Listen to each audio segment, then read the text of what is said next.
Hello. Not sure why that got me a little bit emotional. Something about the maybe the melody or I'm not really sure, but that was a sweet little track. That's Leon Vynehall, Sister. Yeah, that's pretty cool. That is pretty cool. How y'all doing? I hope you guys are doing really, really well. I am back with Copas Chez Gabriel, número 7. Hoping that tonight, so I got a couple goals. For this episode. First one is to not say kind of so much. I'm not sure if you picked up, but in the 6th episode, there was a couple scenes where I said kind of like 50 times in like the span of 2 minutes. It was ridiculous. So let's chill out with the kind ofs. Let's also chill out with the billowing. I think I've said the word billowing in every episode so far. It's become this very strange kind of vocabulary crutch for me. I've been talking about billowing trousers and billowing smoke, and I've used it in every single possible context. So let's not say billowing in this episode. And the third one, I want to show y'all my real personality. I feel like I've been doing, if you guys have seen the movie Split, I've been kind of giving you funky little versions of who I really am. I've been doing kind of a mix of like real me, kind of goofy, kind of silly, kind of cracker jokes and stuff from time to time. And then also like interview me, you know what I'm saying? Like collared shirt with correct answers and the kind of business ridiculous. So I'm trying to just chill out this episode, you know what I'm saying? And just be a little bit more chill, you know what I'm saying? We can kind of relax. We can relax and have a nice little time. So yeah, cool little episode. I'm looking forward to it. What happened is I should probably be switching up some of the material, so I'm not hitting you with kind of back-to-back dance, nightlife centered episodes, but it's just really, really fun to talk about. You know, like some of the menswear stuff in photography is fun to talk about. I enjoy it. I do enjoy myself. Nightlife, dance culture, house music, it's really fun to talk about. It's, you know, some of it is kind of, there's a celebrity element to it because you get to talk about DJs and producers, and you know, maybe you've seen some of these people live or you've met them or you have strong opinions about them. There's an artistic element, there's photography, there's, you know, nightlife and culture and chat and language, the whole thing. So this is another nightlife focused episode. I'm just too pumped up. I'm heading to London and Edinburgh this week. By the time you guys see this, I'll post this early next week. So I'll probably be about to go to Edinburgh and London. And I'm just too excited. I'm too excited to go to gigs. I'm too excited for it. And we got to talk about it. So yeah, anyway, really cool episode tonight. I'm knocking off a couple things that I've been meaning to talk about for quite a while, which is exciting. So let's go ahead and start off with let's start off with this dude, which I think should be it'll just be like a fun way to start the show. I've been thinking about how to get this guy into the show, and this is kind of the best way. This works. I'm trying to give you guys my real personality, you know what I'm saying? This is really me. I'm not, you know, fronting, trying to do this kind of serious intellectual bullshit. And this guy, right, I think this guy has a really, he's good about kind of showing off his real personality. So this guy's name is Stephen Phillips-Horst. He runs some podcast, and I actually got introduced to this guy through How Long Gone, which is a podcast by two guys from the States, Chris Black and Jason Stewart. They had him on a show. They had him on their show, and it was a funny little episode. And he's a funny guy. And I've actually, he's from the States, I believe, and he must be. And he lives in New York, and he's got this funny little Twitter page. So we have got to read this guy's Twitter. I've bookmarked a couple of his tweets. And on the topic of kind of showing off personality and being a little bit, you know, not being so damn serious, let's look at this guy's tweets. So he says, gays can ski, okay? A few can even snowboard, but there's a biological gumminess to the gay spine that prevents us from skateboarding. That was pretty interesting. I didn't know about the anatomy of the gay male, so that is good to know. I guess that's why you don't see that many gay skaters. That makes sense. This next one, this was actually a really good point. I think his Twitter feed is kind of a mix of satire and jokes. Yeah, it's pretty self-deprecating, ironic and satirical. But this is a really good point. Unhoused feels like climate change, a phrase people think sounds more thoughtful, but actually just minimizes the bad thing. Not having a home, global warming, by making everything more obtuse and academic. That is a really good point. That's why I saved this tweet. Unhoused feels more like climate change, a phrase people think sounds more thoughtful, but actually just, diverts, attention from the real issue. I think that's a really good point, right? I think a lot of our language, politically correct or, updated for the 21st century, it's really, unhoused instead of homeless, right? Or it's the same kind of thing with French, the SDF, the sans domicile fixe, right? Or the sans abri, right? The without coats. I think there's a similar kind of linguistic thing there where it's like, what's the real issue? These people are freezing their asses off on the street, no food, no, half of them, there's some ridiculous statistic, most of, I believe, homeless people have addiction issues, right? So it's by using these kind of cute little terms, I saw an unhoused person today, right? It's really just like, what are we really talking about? Are we trying to make this kind of digestible and make me not feel so bad, the fact that I'm not homeless and this person is? Or are we trying to, solve this issue? I think it's a really good point. We need another pandemic. No one learned anything. That's pretty funny. Did I learn anything from the pandemic? I feel like for me, I took some pretty drastic changes during the pandemic. I really did. The premier one that comes to mind, I ended my most serious, I've had one serious relationship in my life, one serious romantic relationship of almost 2 years, and I ended that relationship during the pandemic. And that was a huge decision with massive repercussions that I'm still working through in terms of some feelings of guilt, occasional feelings of, regrets to an extent. I feel like it was ultimately a great decision for me, and it kind of freed me to kind of lead the kind of lifestyle I want to leave. I'm doing the kind of thing, let me chill with the kind of, to leave the kind of lifestyle I want to live in Europe. I was determined to come to Europe. I've got some European family. I'm about to finally obtain European citizenship. Hopefully, I think I'm just about to get it officially. And I want to, it's a somewhat, I wouldn't even say it's a risky move, but right, having grown up in the States, it's like I could just go the kind of Atlanta route. I grew up partly in Atlanta, could go to New York.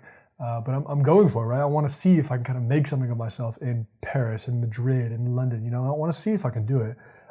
So I ended that relationship, and I was, took a huge emotional and psychological toll on me and on her, obviously. So that's what the pandemic did for me. Is it kind of like, look, man, 2021 was the last year. What I want to do, I want to reconnect with what I think is my kind of defining quality, or one of, probably the skill I have que más me hace orgulloso, mi habilidad de hablar español. Mi año en España me convirtió en una persona, me mostró el estilo de vida y la vida y la persona y la personalidad que podría tener si mantengo, si me atrevo a vivir en España, a mantener mis relaciones con hispanohablantes, con mi familia, con todo eso. Así que I think during the pandemic that really, I decided I'm putting myself first. I'm going for it. I'm doing exactly what I want to do. I want to go back to Spain. I want to maintain my Spanish, because Spanish is what makes me proud of myself, and is a link to the kind of cosmopolitan lifestyle I want to lead. I'm doing it, right? I'm not doing anyone else's timeline. I'm doing it. So that is I did learn that time is very valuable. That's what I learned during the pandemic. All right. Speaking of things that I've been meaning to talk about for an eternity, so excited to finally be talking about this chick's article. This is going to be really, really cool. So, so let's get into this. So, Whitney Wei, sorry about that. I should have looked that up. Not sure how to say her last name, but Whitney, W-E-I, okay? This woman is the current editor-in-chief at Resident Advisor, which is very, very cool. Seems like a job that would be very fun to have. Don't know the ins and outs. It might be more sort of complicated and bureaucratic than it seems, but seems like a cool company to work for. I've actually spoken with spoke with Sophie. I spoke with one of their employees. I had a really cool little video chat with her a couple years ago while I was kind of looking to get into this scene. I think the head of their video department, head of film or something, Sophie Mizrahi, really nice lady. We had a nice chat. So anyway, really cool article. Let's check this out. I've been meaning to do this for ages, and I'm really excited to finally be shedding light on this girl's work. An artist has made sketches of Berlin's best nightclubs. This is on Mixmag. This is she herself has written this, which is cool. This article, Jesus Christ, the time seriously flies. This article is 4 years old, 2018. Berlin's clubs are notorious for their no photos policy, so artist and writer Whitney Wei, took her sketchbook to capture the essence of the city's great venues. So check this out. There's a couple cool little word turns of phrases that I would like to highlight here. So let's see. So check this one out. Sisyphus, I believe. Hauptstraße 15. Funzen, right? My abysmal German is coming in handy. After all, check this out. So this one's quite complex, isn't it? Still very cool. Damn, you got the little figures in the foreground, right? Kind of painted purple. So what she's done is she's done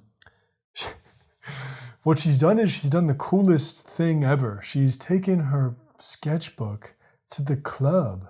Can you seriously picture that? Put yourself in the moment, right? You're at a gig. Maybe you're spaced out. Maybe you're on something. Maybe you just hammered, and maybe you're, just chilling. Maybe you're having a nice little dance. Regardless, you see a lady with a sketchbook sketching something next to you. It's seriously hard to fathom, and it's very, very cool. This sounds like something you would read, 50 years from now, right? Artist at the time, she was embedded in the bohemian culture in Berlin, sketching at the night. She would sketch charcoal, multicolored, reliefs at the nightclubs. It's like ridiculous. It's completely ridiculous. But it's obviously extremely cool. Extremely, extremely cool. This is the kind of thing that I like. I fantasize about being with a woman who does this kind of thing, right? This one is very, very cool. She's actually selling these. I believe she's selling these if you want to buy one of these. Or she's selling some of her other work. I'll link her website in the bio. Oh, interesting. She says, of the 5 Berlin clubs represented, OHM, I'm not sure how to say this, is my favorite. With its oddly placed columns and penchant for rouge lighting, the club recalls the intimacy and simplicity of the underground Brooklyn venues, Rip Palisades, where I first fell in love with nightlife. That's pretty cool. So she's got a sort of, nostalgic and a sentimental relationship with this club because it reminds her of the first club where she got into nightlife. This is very, very cool.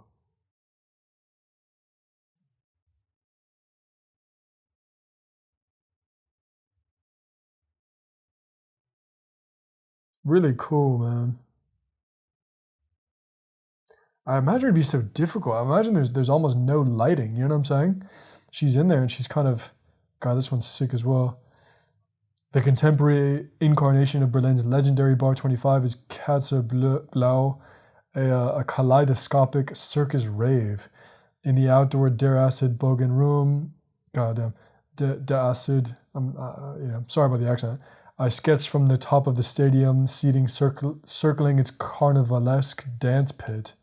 Wow, carnivalesque dance pit. Squinting through smoke, strobes, and swaying asses, I focus on the floral garlands laced around the DJ booth and wooden bar, the cat snout peeking above the stage, and the dangling light fixtures flashing around a huge revolving lantern. A woman dancing on the railing would occasionally hop over to peer at my sketchbook. I like that one phrase. Squinting through smoke, strobes, and swaying asses. That's nice. That's quite poetic, you know what I'm saying? How, that's kind of one thing that I'm kind of always curious about, right? Like I want to become a more sort of eloquent, poetic kind of speaker. You know what I'm saying? I want to be an engaging speaker. I want to, you meet me at a dinner party or a dinner. I want to be like that. That guy's interesting. We had an interesting conversation. And I think it's always quite cool, you know, smoke, strobes, and swaying asses. You know, imagine speaking to someone like that, right? Right, we meet in Berlin, and you're asking me, Gabriel, you know, tell me about a little bit of the nightclub scene, and I'm like, yeah, you know, you're gonna want to check out, what is this? Kata Blau, oh sorry, but whatever this club is called, Kata Blau, right? Kata Blau, you know, I was there last Friday night. You know, I actually brought my sketchbook, you know, and I was kind of squinting through see, I'm already kind of struggling with the words. I don't really have the kind of eloquence. You know, I was squinting through, you know, smoke, strobe lights, you know, swaying asses. I think you can do it. I think you can do it. I think it's really cool. So I appreciate that she's got this kind of literary view of the world, you know? Like this woman essentially. Also, this is a very, very cool picture. This lady essentially, she's obviously got an artistic. I think that's a cool way to think about life. I was reading this one book, something about like the courage to be disliked. I think it was a philosophy book, and they're saying how it's essentially if you like to read, right? If you like poetry, if you like photography, you in fact have a literary view of the world, which is to say you kind of think of the world in terms of kind of characters and plots and setting and scenarios and enemy, you know what I'm saying? You think about it in this kind of context. So just by her going to the club to paint, to kind of draw, she's clearly got a artistic, romantic perception of clubbing, of nightlife, of the world in general, right? This is more than just, you know, you talk to 100 people, 80 people are just at the club just to get fucked up and just have a nice time.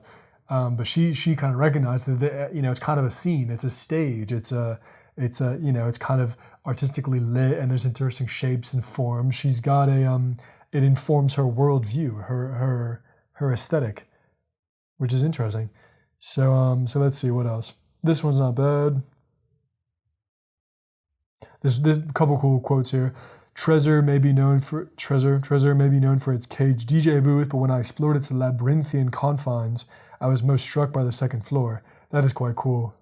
Labyrinthian confines. Again, can you pull that off in conversation? Might be tricky, right? It might be tricky. It kind of depends on who you are. My stepbrother actually is one of the most articulate people I know, and I'm thinking if I think he can do it. I think he can pull it off. You know, it depends, right? If you kind of portray yourself, if you carry yourself as a person who speaks quite poetically and almost kind of as if you were writing an essay, I think you can do it. You know, I can think of 10 of my friends who can't be talking like this. It's like, what the hell? You know, you're making a joke, right? I didn't even know you knew the word labyrinthine, you dumbass.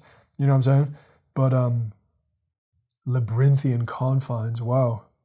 It's cool. It's something to think about. It's something to think about, right? I have a poetic, romantic, literary kind of view of the world, and if I want to speak like this, right? It's kind of like how can I kind of inject it? How can I kind of embody this? How can I embody this portrayal?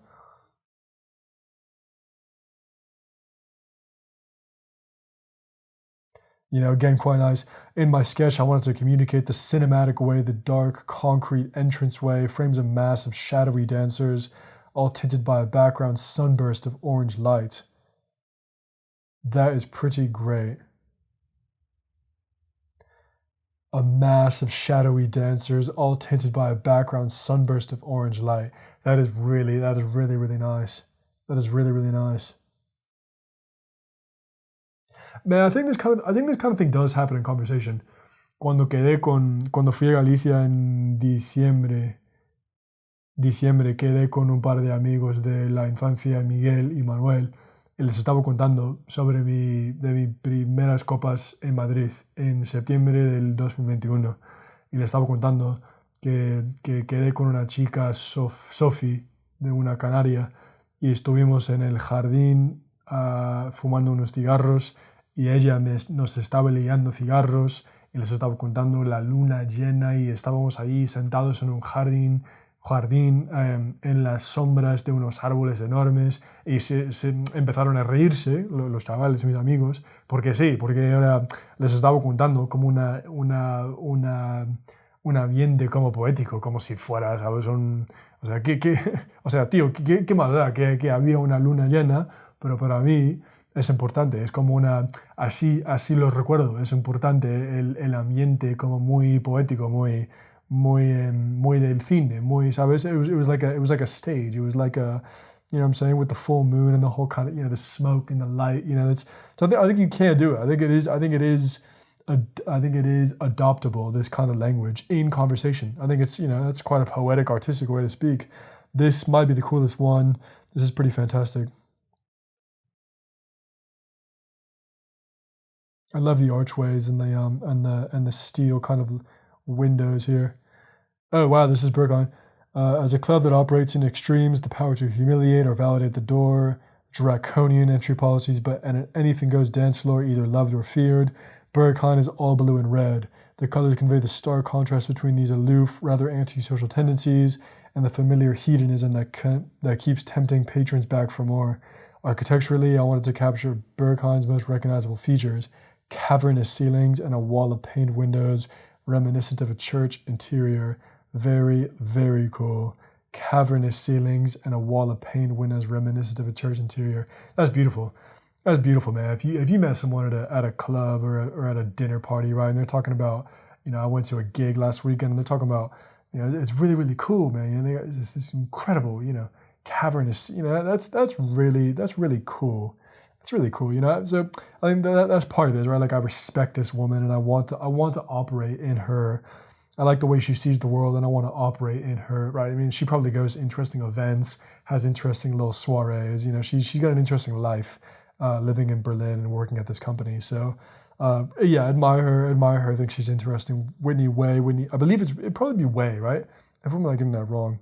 But anyway, Whitney, W-E-I, Whitney Wei for Mixmag. So very, very exciting. I've been meaning to talk about that lady for quite a while. Pretty beautiful stuff. Pretty beautiful stuff. Really poetic descriptions. Let's see. What am I talking about next? Yeah, I thought it'd be cool. Now that Whitney, this the editor-in-chief of Resident Advisor has given her thoughts, has painted quite a romantic portrayal of clubbing.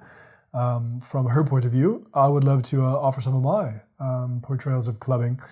EggLondon is actually, I had a good time. I think, you know, clubbing experiences are obviously unique to each individual person, but I had a really fun time. I thought it was chill in terms of the getting in process. I think it was pretty easy to get, actually on the way back I had to get an Uber back. But had a fun time. Martin Ikin. Actually, that was a really, really, really fun gig. That was a really, really fun gig. I pulled up, I can't remember what time. It was actually funny. I remember wearing my, I'm already a pretty tall guy, and I remember wearing I had these ridiculous ALD green leprechaun. Do you guys remember these boots? I'm not going to post a picture because I'm just not going to, but if you know what I'm talking about, the ALD, there was kind of a fall winter 18. I was obsessed with ALD, with ALD as a teen, as an adolescent. So I was wearing the kind of leprechaun green, yellow, oak, leprechaun boots, the Tims. So I was wearing those. I was, you know, standing up here, 6'3", 6'4". I was kind of crowding over everybody with my little, I think I was even wearing a fucking, God, I was such a loser, man. I was wearing the ALD fleece with the boots. Such a tool, such a groupie. But yeah, I pulled up and went alone again. And I'm seeing Martin Ikin for the first time. Pretty cool venue. I like the venue. It's got 3 different floors, if I'm not mistaken, or 3 different rooms. And it was cool, man. That was a really, really, really fun gig in terms of the crowd. The scene was pretty fantastic. Everyone seemed to be kind of 23 to 29 years old, because everyone over 30 can just, you know, fuck off. No, I'm just playing. 30-year-olds are, you know, chilling, whatever. I'm cool with that. But, you know, it just felt very hip and kind of young and lively, you know, very diverse. And when you hear white people say diverse, that just means people who aren't white, right? You know, was it really diverse? I don't know, right? Was there black folks and Asians and Latino? You know, I don't think so. I just saw folks that weren't white, so I'm claiming that it was diverse. there were some black folks, is all I'm trying to say, right? There were some black people, having a great time dancing around. And it was cool to see, and I saw these kids kind of my age, kind of dancing really cool, doing a bit of shuffling, and it was a great little vibe. Really, really cute chicks upstairs. I saw them, and I think I told one of them, big afro, fantastic outfit. And I told her that, I think I said she looked good, or I was really getting a great energy off them, and hopefully I didn't overstep. I think you do want to be, you kind of want to, on the one hand, it's great to kind of shoot your shot. And I think I was just kind of chilling. I was just really, I felt like she and her friends had a really infectious energy, and they were cute, but I wasn't really, I think I was chilling. I wasn't really trying to make any moves. But yeah, she was receptive. She kind of flashed me a smile. So yeah, it was a really, really good crowd. And what else? Yeah, what I'm trying to say is that was a really fantastic gig. I'll add a video from that gig. I saw Georgie Mensa, he was quite fantastic. Artistry, he was quite good. And Martin Ikin, there were sort of these industrial, they've got these, the ceiling is quite low, and they got these industrial kind of, I gotta chill with the kind of, they have these industrial lanterns that flash different colors, and that was quite a cool ambiance. And anyway, leaving the club around 3 or 4, I think my phone was dead, or I was, I'm a foreigner, right? I don't really know how to get around London, and I don't really know the scene that well. So I was like, I need to just get home. So I ended up getting, they have these private cabs kind of parked right outside. So I ended up paying 40 quid or something ridiculous to get back to my dad's place. And it was actually a really cool moment. First of all, the car itself was sublime. It was like a Mercedes, or it might have even been nicer than that. It was a really, really nice car. I don't remember what it was, but it was a really nice car, really plush, and black and kind of tinted out and kind of murdered out. It was pretty fucking cool. By myself, I'm kind of cozy in my little ALD. I'm chilling. I'm kind of in this kind of. I'm in this bougie bubble, right? And the windows are kind of damn. The windows are fogged up. The windows are fogged up because it's very chilly outside and it's nice and toasty inside. So that's a cool little ambiance. And the guy is playing on the back of the headset. He's playing Ex-Machina. And this was 2019 or 2020. So I don't even think this movie had been out for that long. I don't know if he had some Russian billionaire oligarch, kind of sound system set up, but the sound system was fantastic.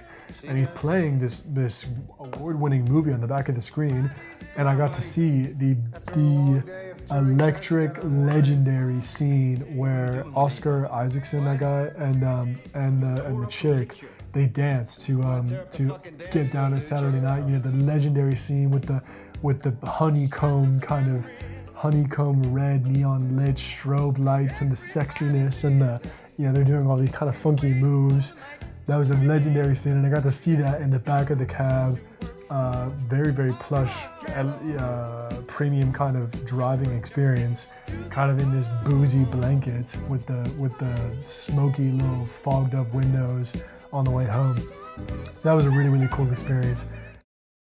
All right, people. I've just poured myself an incredibly strong drink, so let the second half of the show begin. So yeah, like I said, I'm heading to Phonox in about a week.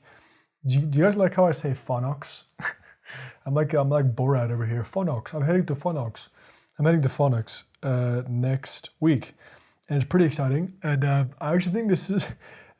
Believe it or not, we're going to read some reviews about Phonox online and some other clubs. And while this might seem on paper like the worst idea for interesting content ever, I think it's actually pretty interesting. One of the guys who I've talked about on my channel, who I highly revere and really like his stuff, Agostinho Zinga, I'll put his stuff in the description. He's a Londoner who talks about nightlife, among other things, and on one of his shows, he was actually, before the war broke out in Ukraine, he was talking about going to Kiev. So he goes online and looks up some of the clubs and starts reading the reviews. And it was actually really interesting. It was really funny. It was like, you get the kind of people who review stuff are already kind of funky people. They're, you know what I'm saying? Like you either have like a great experience or a bad experience. Like why are you going out of your way to review something online? And it was kind of hilarious. There was some chick who was like, yeah, I lost my mate at around 1 a.m. and I haven't found him, but, you know, had a great time, 5 stars. It's like, what the, like, I think she said my friend broke her ankle, but besides that, you know, 5 stars. It's hilarious. So, yeah, it was really funny kind of seeing him just like chat about it. Like he's not, you know, he doesn't know the ins and outs of the Ukrainian Kyiv scene, right? But it was still funny to see him kind of reading the reviews. So me being a foreigner, right, who really cares what I have to say about Phonox or another club we're going to compare, Corsica Studios.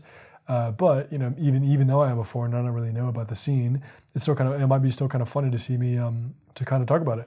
So yeah, like I said, I've been to Phonox and I had a really fun time, and I'm heading back. So we're going to talk about this. The last kind of one of the last segments of the show is about Louise Chen, who is going to be playing at Corsica Studios when I'm in London, but I don't think I'm going to see her. So let's talk about it. So some of the reviews, right, about Phonox. Someone says 5 stars. This was, when was this? 1 month ago. Best nightclub in London, if not the world. Amazing. Wow. Chick, you need to chill out. I don't think you've been to every club in the world. Amazing programming, sound system, lights, vibes, staff, crowd, the whole experience, 10 out of 10. Kisses. Phenomenal club, super well run, well ventilated, great relax areas, top DJs and a very good sound system, not too loud but loud enough. People are very chill and there's a great vibe overall. Manages to avoid a lot of the pitfalls of London clubs, staff friendly throughout, definitely a great place to see your favorite DJ. This person says, we went there as recommended by resident advisor. Entrance fee was around £20. The club is small and a bit claustrophobic. There is a small, narrow way to go downstairs for the cloakroom and toilets. Queue was super long and miserable. The floors were really sticky. The girl who works in the cloakroom that night was very rude to me, and my flare was just, she wouldn't give my friend her jacket because they only give us 1 ticket. I had to stay an hour talking to the people downstairs, and one of the guys helped us and found it around. So she had kind of a negative, he or she, they had a negative experience. You know, absolutely class night at Phonox, and some of that was down to how good Palmas Tracks was, but the club was great. Great point that the sound system was top notch. Space is great, never felt too crowded. Downstairs bar was a great wee chill out zone. Bar prices were relatively cheap. Drawbacks was the lack of free drinking water. You know, can't wait to come back. So what I want to bring up here is you know, a club like Phonox, right, which I've been to before. A club like Phonox seems to generally have very, very good reviews. Compare that with, so here's the thing, right? I've already got a ticket. I've got my ticket to Nightmares on Wax. Nightmares on Wax, I don't really know where he's from. Is he a Brit? I don't know where he's from. But he plays quite a cool mix of music. He must be at least 40, I would assume. He's got a kind of an old head energy to him. He plays a bit of hip hop, a bit of R&B, a bit of soul, a bit of disco. He's cool. He's cool. He plays kind of funky mixes. It should be a chill night, right? I don't think there's going to be any kind of techno bullshit that I hate. It's going to be kind of a cool, kind of global kind of music. It's going to be cool. He is playing at Phonox. I've already got my ticket. It was 20 quid or whatever. That's my plan now, is to head to Phonox on Friday night, right? I might grab a drink with a friend. Believe it or not, I do have friends. I know I talk about never having friends in London, but I do have 1 or 2 kind of friend acquaintances, and at long last we're going to link up. So yeah, grabbing a drink with a friend and heading to Phonox is the plan. Then I see that Louise Chen is playing at Corsica Studios on the same Friday night. So Corsica Studios, right, which I haven't been to, but Louise Chen, I believe she had a residency there this past spring, and it's recognized. It's relatively notorious in the London nightlife. What would you call it? Ecosystem. So check out some of these reviews. All right, in fairness, right, I'm kind of glossing over some of the positive reviews and I'm just highlighting the negative ones to kind of suit my point, right? But take it with a grain of salt. So someone says 1 month ago, went to this club recently and my friend was accused of bringing in drugs by security. When I probed for more information on why she wasn't allowed entry, they threatened to kick me out as well, despite being thoroughly searched and nothing on me. My male friend also inquired why she'd been specially targeted, blah, blah, blah. So here's the thing with these reviews. You don't really know what these people were up to. Some of these people could have been, absolute head asses, right? They have, coke in their pocket and they're just being absolute, posers, right? But anyway, still take it with a grain of salt. Check this one. It's this kind of stuff that you don't see on the Phonox page. You don't see Phonox reviews this aggressively negative. So check this out. This was genuinely the worst organized club night I've ever been to. We had tickets to arrive before 11:30, which we did, got in at 12:40. Then despite it being absolutely rammed to like 300 people, I can't find a capacity number, blah, blah. There was only one small bar with 3 people working it. I had an anxiety attack, trying to get a drink and refused to go anywhere near there for the rest of the night. There wasn't a set time sheet anywhere. I generally have no idea if I saw the people I came to see. The toilets were clean and the cloakroom was cheap. That's the only reason to go there. Someone else says 2 months ago, paid for tickets, queued for an hour, got refused entry with no refund. 270 quid worth of tickets because we are men. Maybe, whatever, I don't know. I don't know, right? Ridiculous staffing policies, right? So it just, someone else says, paid 15 quid for a ticket organizer, even though again, there were plenty of time, had to wait for an hour. It wasn't worth getting in any longer, shockingly bad organization, horrible staff, extortionate drink prices, bouncers are thugs, venues overcrowded, Jesus, overpriced, overcrowded with poor quality sound system, aggressive bouncers. So yeah, you kind of see my absolute trash quality. It's unbelievable. So that's kind of my point, right? Is that you might think I'm some loser for even paying attention to these kind of reviews, but they factor into this. I mean, these are real people, making real reviews, and I'm not tempted. I was considering blowing off my I don't think I can get a refund. Blowing off my Phonox ticket reservation and just going to Corsica because I love this chick Louise Chen, and it'd be cool to check out another venue. But it sounds like they just have a horrible organization. It just sounds like the people, the front staff, the front office, right? It just sounds like they're just fucking the whole thing up. So I don't want that. I don't want that to happen, right? And I'm already a foreigner, and my vaccine card is kind of, it's a bit strange. It's the whole kind of U.S. system, and I've got a kind of funky little Spanish. They're probably already gonna beef with me. Like, what's the deal with I don't if it sounds like it's just a bunch of thuggish, kind of lame, strict kind of Nazi bouncers, right? It's like you spend 45 minutes getting there and then you can't get in. It's just a shit show. So yeah, these kind of things do factor in. So get it together because you're losing business. You're losing business, and I was excited to go check out your club, but you clearly you've gotten lots of bad press. You've gotten lots of bad press and bad reviews. So I don't know what the deal is. I don't know if you need to hire more bar staff, but it sounds like it's just a bit of a shit show. It's a bit of a shit show what you have going on over there. So in all seriousness, I was excited to check out your place, but sounds like I will not be. Why would I? It sounds like you guys have a bit of a wreck going on over there. So yeah, maybe I'm wrong. I'm a foreigner. I don't know the ins and the outs, and it's a bit what's it called? It's a bit taking this all at face value. I haven't been there. I'm a foreigner. I don't really know the deal, but yeah, that's how I'm seeing it. Did want to end the show on the topic of Louise Chen. So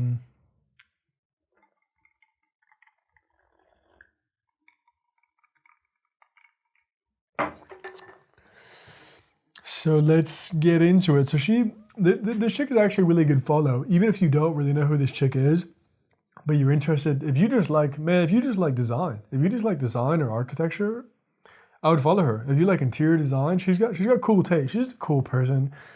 She's a cool person who has cool taste, a cool lifestyle. So I would just follow her in general. But yeah, she posted this a couple, you know, hope I'm not, don't mean to overstep. I'm sort of a weird, I just think this chick is cool. I like the stuff she posts, right? And I take screenshots of her stories from time to time. I send it to friends, right?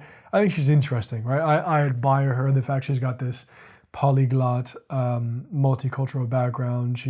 I like the way she dresses. She's just cool, man. I just like her. It's as simple as that. So don't read too far into it. Right? I'm not like following her every move, but I just follow her and I just like her stuff. So anyway.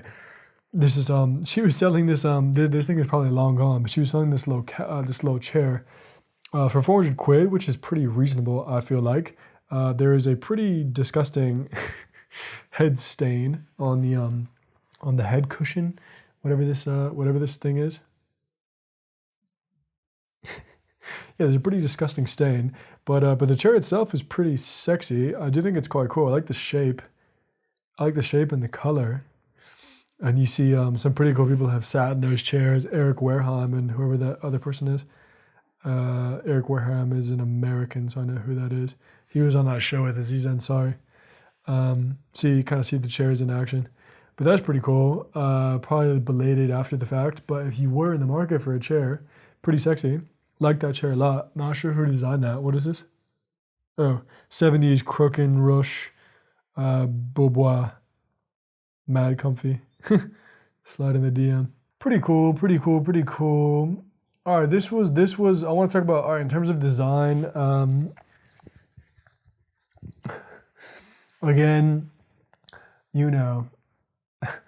hope to not, I mean, look, man, she's a public figure. She put this online, right? So I think I'm within my right to kind of comment on it and be taking screenshots, but yeah, don't mean to kind of overshare. Anyway, she's got this IG story of her place, which looks pretty stunning. I wonder where she lives. I wonder which neighborhood she lives in. That would be interesting. You know what I'm saying? Like, chick in her, I believe she's in her 30s. Chick in her 30s, kind of at the top of the DJ, at the top of the nightlife game. Pretty sophisticated, cute. You know what I'm saying? Like, I wonder where she lives. You know what I'm saying? I'm not doing myself many favors in terms of the the narrative of me, being fucking stalking this chick, but relax. So yeah, did appreciate this pic of her place. This is quite cool. This is very, very, very cool. Dude, quick question for you. Do you think if she's putting in like a banquette like this, do you think she owns her place? She might not. I feel like she might not. I'm always kind of surprised, man. I'm always kind of surprised. Like, I feel like if you become a homeowner in central London or New York before like the age of 40, like you probably needed to have like 200K cat. You know what I'm saying? Like you needed to have a big old chunk of cash to be able to put down. So I wonder. I'm curious if she rents or if she buys. But anyway, here's one other kind of hilarious little story she had the other day. She's talking about her tour coming up. No, there are no Paris dates in the diary. Y'all gatekeeping white male promoters had a whole ass decade to book me, but you Frenchies love living in 74. So until I see you put an effort to build up women/femme in the local scene, more equity and diversity on lineups, I ain't coming back unless it's to play for my gay Uzbens, my frequents fam, or to play for my girlies. Call my agent when you get it to Viva 2022. That was pretty funny. Yeah, man. That's for the French little dumbass male promoter. What? I ride with this chick, bro. I ride with this chick. Y'all clearly some dumbasses, and y'all are only the French little promoter dudes are only hiring the I don't even know, Fisher. I don't know who they're hiring, but dudes and white and straight. So yeah, I'm sure she's speaking facts. She's not she's not a dummy, and I like the way she holds herself, and she's legit, man. She's legit, and I like her a lot, and I look up to her. So yeah, y'all some dumbasses, and you guys are losing out on business, and more importantly, you're not representing the scene the way you should be. You're kind of playing this weird antiquated. You need to get with it. You need to get with it. You need to make sure that there's female representation, people of color, black folks, gay folks. That's the community that started house music, right? So if you're only playing white, straight, rich dudes, right? I mean, what the fuck? So get with it, and get with it, and yeah. So appreciated that little story. I want to close with a piece on Leon Vynehall, which here's the thing. I was planning on kind of skewering this guy when I was thinking about doing this episode. Here's what happened, right? I'm a big fan. I was and have been a big fan of Leon Vynehall. I like his jazzy, atmospheric, cool, deep, dubby kind of stuff. It's completely my taste. It's very jazzy and funky and groovy. What happened was I went and I saw this guy. I saw Leon Vynehall for the first and only time in Brooklyn about 2 years ago at the Elsewhere Club. The club itself is actually quite nice. It's quite cool. Nice couple different rooms. One's more intimate by the bar. They're kind of, some bright colors and kind of, I'm kind of making this up as I go along. We're kind of, brass fixtures, a nice little countertop, and, big pink wall. And it was cool. The bar kind of area was cool. And they had this massive warehouse, big kind of hangar space. It was kind of funky green. I don't know why I'm thinking of this, but I'm envisioning kind of a massive kind of caterpillar sculpture going through the air. I might be completely tripping out on that right now, but anyway, the hangar space was cool. It had some funky little vines and kind of cool stuff going around. So venue was cool. I went with my girlfriend at the time, and I was very, very, very disappointed in his set. So because of that, I was preparing this episode, and I was thinking I'm gonna kind of skew. I'm a really disparage. I'm a criticize this guy, right? I really like his stuff, and I thought his set was pretty terrible. I thought his openers, I thought the other people at the gig did a good job kind of getting the crowd ready and amped up and groovy and grooving, and I felt like he came in and just really brought me down. I told my girlfriend, look, I told my ex, we're gonna give him 20, 30 minutes, and let me give him 3 or 5 songs, and if he's still kind of killing me, I'm gonna leave. So and that's what happened. And it was disappointing because I think that his production is really fantastic. I like his songs. I've opened this episode with one of his songs. And what he did was, unless I'm mistaken, he played only music by other people. He didn't play any of his own stuff, which to me is kind of insane. It's kind of insane that he wouldn't play any of his own stuff. But I've given a couple interviews a second read over, and he seems to be a bit more of a multifaceted.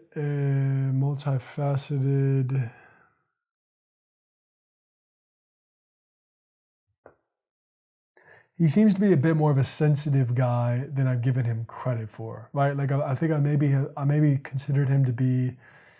Maybe I was acting like, maybe I was expecting kind of him to, look, man, you got cool songs, play me the cool songs, let's have a banger of a night, let's dance around. He's a bit more of a nuanced kind of, maybe a bit hard to understand. He's a real person, right? He's a sensitive dude, and I give him the benefit of the doubt. So here's a piece from Mixmag, Leon Vynehall. Fabric has always been a mythical club to me. Ralph Moore catches up with Leon Vynehall to talk solitude, live experimentation, and creating his own world in music.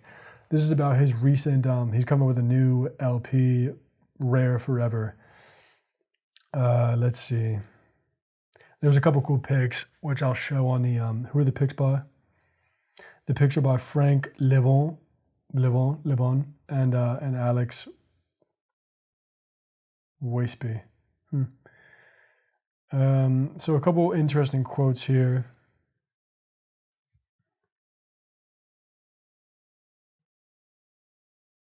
This guy says, your DJ Kicks mix from a couple years back is something of a classic. What was the mindset you had when making it?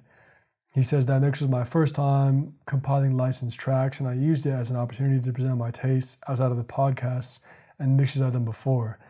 I didn't want it to just be a mix filled with club-orientated music, however left of center, because I'd never been just a club-orientated artist. So that's kind of what I'm trying to say. I read another piece about this guy. One of his first releases, one of his first productions was completely, it was an homage, was in reference to his grandmother passing or his grandparent passing away. So he's not out here to just make a bunch of stupid,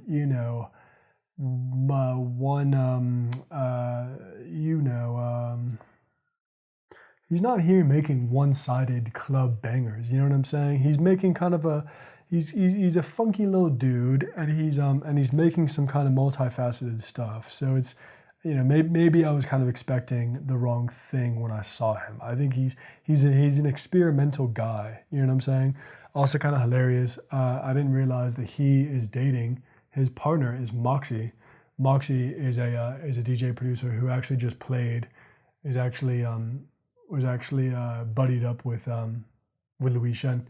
That was kind of hilarious. It's just a small world, right? I didn't know that Vynehall and Moxie are a couple. That's kind of funny.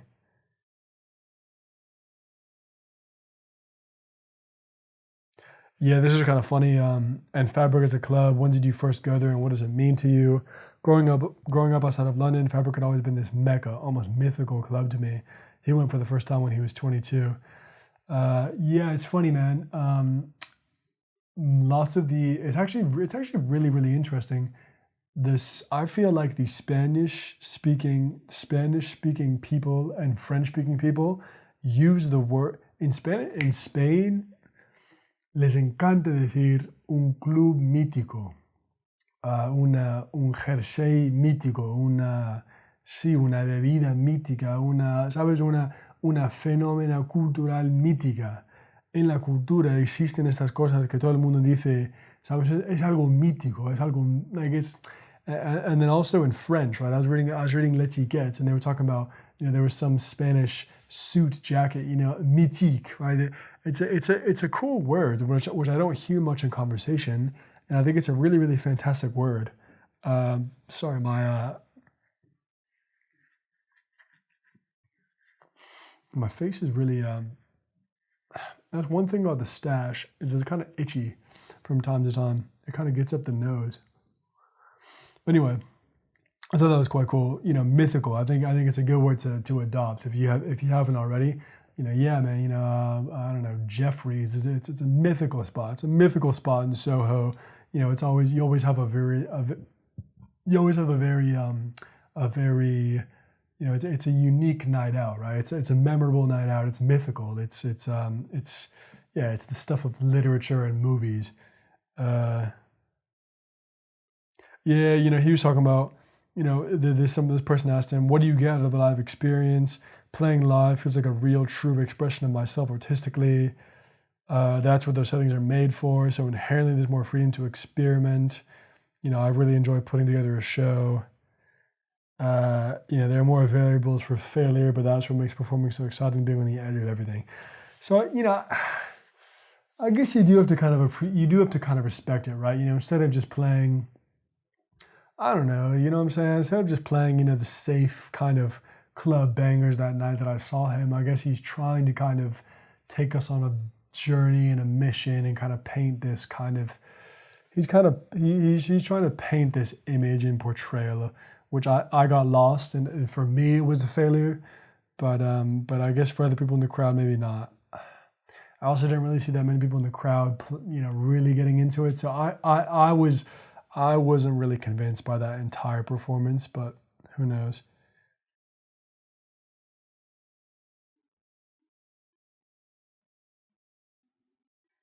I think this guy asks him, quote, I value my solitude, especially when writing music. So how have the last couple of years been for you? And where are you at now with regards to solitude?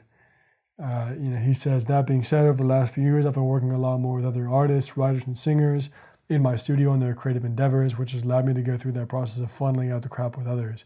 You learn a lot about yourself as an artist when you collaborate, and leaning into the role of a more traditional producer has really opened me up. I thought that was really interesting. It actually made me think about who the last person I collaborated with was, and I feel like I don't do many collaborations.